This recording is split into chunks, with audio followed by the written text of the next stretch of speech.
ta rồi cho là để này đi ăn chân viêm mòn ta lại chân là nuôi đấy cái này chân cha này thêm cái đi mà ta dân qua rồi mà cho cha này phải là tên rồi đòi này cha này vô tên trên này cái đi đà đâu đó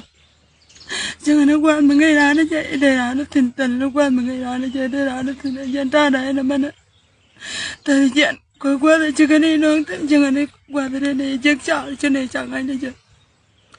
chẳng nó bánh pì này để ra con làm ăn cái thời nó bánh kiện bánh qua pa luôn là tiếc coi cho chết đó cho nên mà đi ăn này đó này nó có kiện qua thì mẹ chẳng ai chờ ra cha đấy chẳng đi chơi xe mà nó ra nó qua thì để chờ ra mà chẳng thích nó đưa con nhà thì cái lăng của đây cho đây thì cái quát mình đi ra nó chực sợ mình đi cho đây thì cái đấy mình đi ra nó chực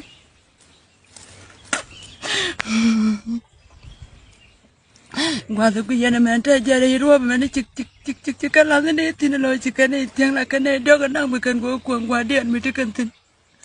qua thì mình đi chơi còn đã được thì tin nó cái đó cần còn đã được tin nó chơi cái đó qua mình nó điện mình tin là cái này thì năng mình cái này đi chơi nó mình cần của cuồng mình cần của cuồng mình chứ nó qua lên chứ có tức cái này đi chứ